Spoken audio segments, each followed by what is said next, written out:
Assalamualaikum warahmatullahi wabarakatuh. Jumpa lagi dengan kami di sini di podcast Horor Reborn.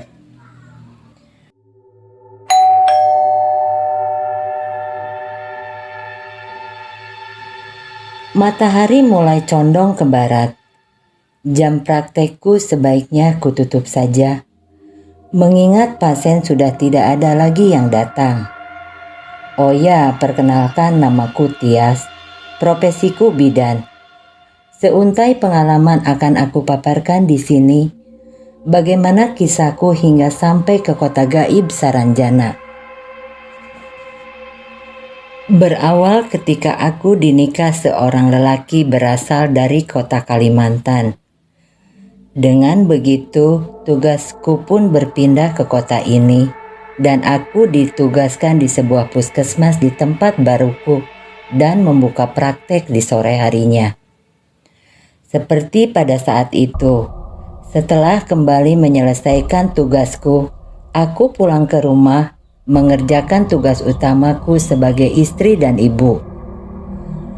Lalu kemudian istirahat sebentar, sorenya aku kembali ke klinikku untuk membantu masyarakat yang butuh bantuanku. Mereka biasa datang ke tempat praktekku. Tetapi sore ini pasienku agak sepi. Langit pun sepertinya sebentar lagi akan hujan. Klinikku sebaiknya kututup saja. Bergegas aku membereskan semuanya dan kuncinya kutitipkan di asistenku. Dia pulang setelah selesai semuanya. Aku pulang ke arah yang berlawanan dengan asistenku. Dia ke barat, aku ke utara. Sambil menunggu jemputan suamiku, aku mainkan HP-ku dengan tujuan menelpon suamiku. Tapi yang dituju malah off. Apa tidak ada sinyal karena sedang di jalan? Pikirku. Waktu menunjukkan sudah pukul 17:05. Di saat aku menunggu suamiku, dari jauh terlihat seorang ibu parubaya berjalan menghampiriku. Dan setelah dekat, dia memberi salam kepadaku dan tidak menampakkan wajahnya sebab kerudungnya yang terlalu menutupi wajahnya. Tetapi tak kuhiraukan. Lalu kemudian setengah membungkuk, si ibu berkata dengan nada memohon, "Bu bidan, maaf, saya mau meminta tolong. Ada seorang wanita yang mau melahirkan saat ini, butuh bantuan ibu bidan." "Di mana, Bu?" ucapku setelah aku jawab salamnya. "Di desa sebelah, Bu," jawabnya. "Sebentar, Bu," sambil aku periksa alat yang kubawa di tasku. Pikirku, insya Allah cukuplah. "Mari, Bu, ke arah mana kita jalan?" tanyaku.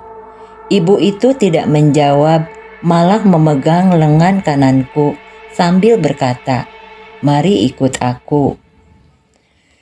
5 menit kemudian antara sadar dan tidak, aku telah duduk di bangku angkot yang setelah tahu aku turun. Di mana aku naik angkot? Jalan desa ini jam segini tidak ada angkot. Pikiranku seakan berkabut. Mungkin pikiranku terlalu fokus pada pasien yang akan kubantu. Setelah ibu itu membayar angkot, aku berjalan di pemukiman yang begitu asri, sejuk dan bersih. Dan aku sempat membaca gapura atau tugu batas desa yang bertuliskan "Selamat datang di wilayah Saranjana." Saranjana? Di mana? Aku gak pernah dengar.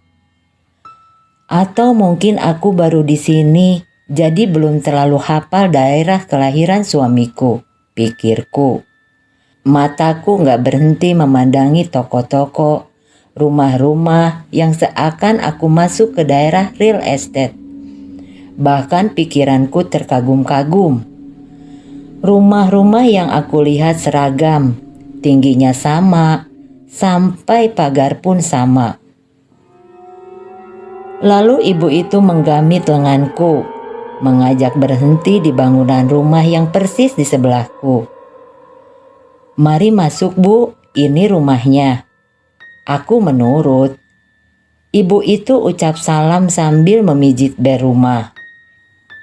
Lalu tidak lama keluar seorang lelaki membungkuk sopan dan mempersilakan masuk dengan ramah. Aku tertegun, sekilas kupikir ini pasti suaminya dari wanita yang akan melahirkan itu.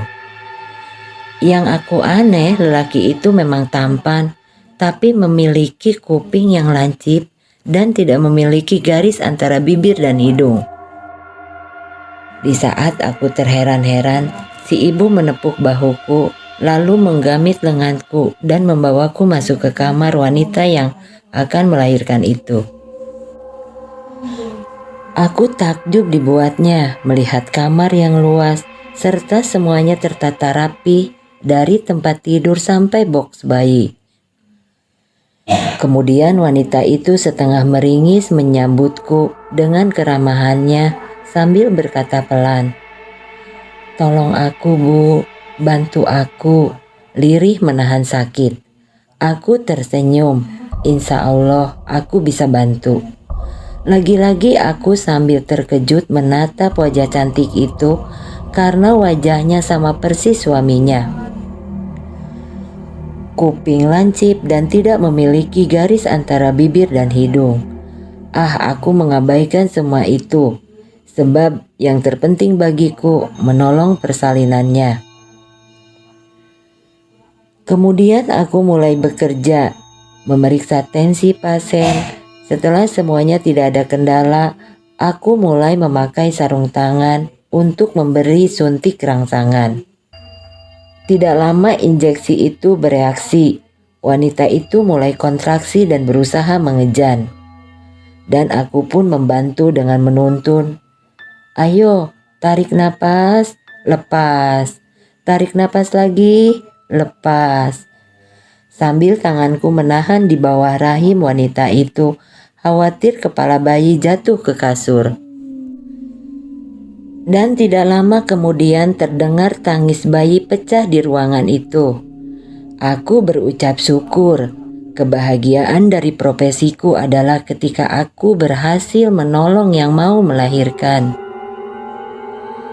Dengan sigap aku bersihkan bayi dan menggunting ari-arinya. Tetapi aku merasa berat bayi ini sangat tidak lazim. Selama aku menangani persalinan, belum ada yang beratnya hampir 5 kg lebih. Pada umumnya hanya sampai 4 kg, itu pun banyak kendala, dan 2,6 itu rata-rata. Rasanya aku gak bisa menampung dengan keanehan di keluarga ini.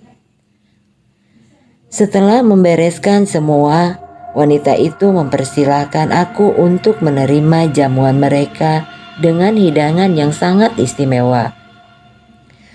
Tapi lagi-lagi aku terkejut saat aku melihat hidangan di meja.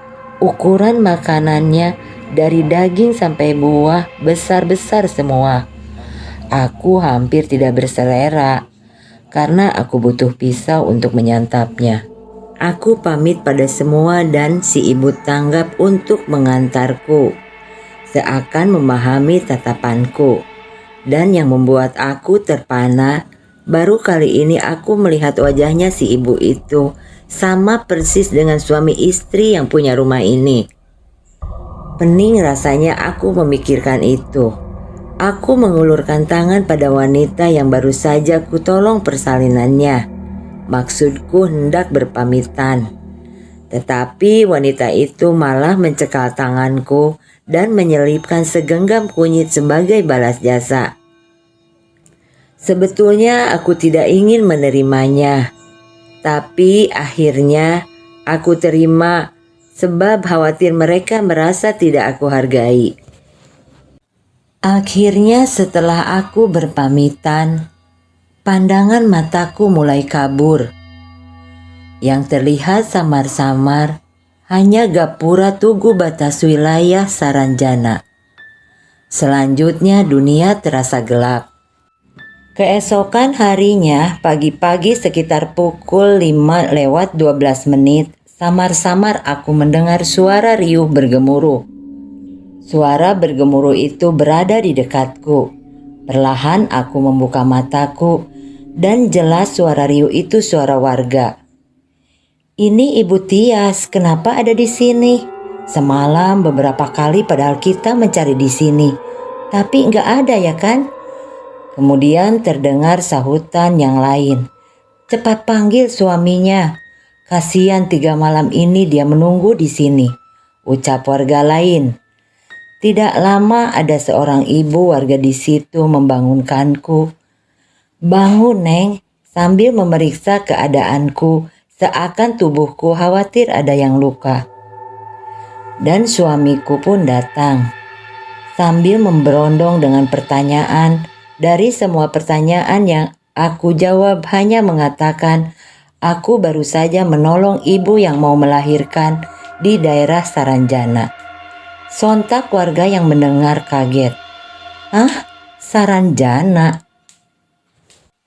Setibanya di rumah suamiku bilang aku menghilang 4 hari tanpa kabar.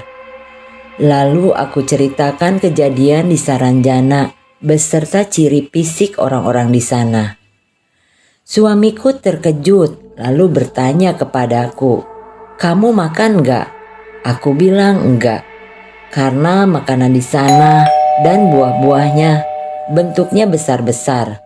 "Syukurlah," ucap suamiku. "Kamu tahu kalau kamu sudah masuk kota gaib Saranjana. Jika kamu makan di sana, kemungkinan kamu tidak akan bisa pulang lagi." Mendengar itu aku merasa shock. Masuk akal sih dengan semua keanehan yang aku alami.